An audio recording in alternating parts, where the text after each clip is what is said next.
Sir, CM sir, திருச்சியோடைய speech எல்லாம் பார்த்தேன் sir. நீங்கள் ஜெயிச்சிட்டிங்க சார். இப்போ ஆட்சி வந்துட்டு திமுக ஆட்சி இல்லை, உங்கள் ஆட்சி, தாவைக்கா ஆட்சி நடக்குது. 2 பேருக்கு போட்டி. ஒன்று டெல்லி, இன்னொன்று தாவைக்காவுக்கு இருக்கணும்.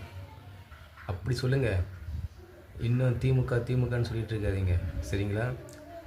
அதாவது திமுகவுடைய வேலையை பார்க்குது. சூரியன் காலையில் உதிக்குது, நைட்டு மறைஞ்சிருது, சரிங்களா?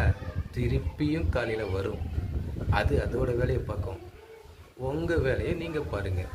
அதை விட்டு நீங்கள் பிரச்சாரத்துக்கு போன மாதிரி நீங்கள் பேசிகிட்டு இருக்கீங்க. பிரச்சாரத்துக்கு போகல, நீங்கள் நன்றி சொல்ல போயிருக்கீங்க.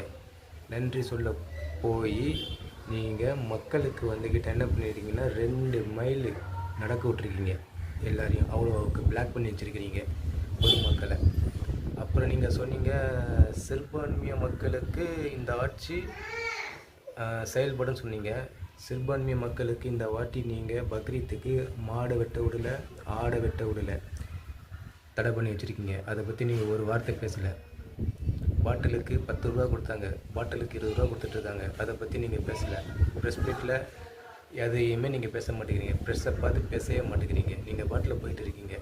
ஏதோ அப்பாவி மக்கள், ஏமாளி மக்கள், அவங்களுக்கு என்ன சொன்னாலும் நம்புகிற மக்கள், அவங்கள பார்த்து மட்டும் நீங்கள் தூர சக்தி, அந்த சக்தி, இந்த சக்தின்னு சொல்லிட்டு இருக்கீங்க.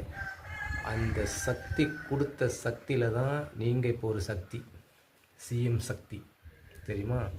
அதை மறந்துட்டு நீங்கள் அவங்களையவே டார்கெட் பண்ணி பேசிக்கிட்டே இருக்கிறீங்க. What bro? இல்லை, மக்கள்லாம் வந்துக்கிட்டு இன்னமும் ஏமாளின்னு நினச்சிக்கிட்டு இருக்கீங்களா? அது சரி, அது என்னோட உண்மை தான். மக்கள்லாம் ஏமாளி தான், அதை நான் ஒத்துக்கிறேன். நீங்கள் பேசுங்க. ஏதோ 2-3 பேராவது கொஞ்சம் புத்திசாலி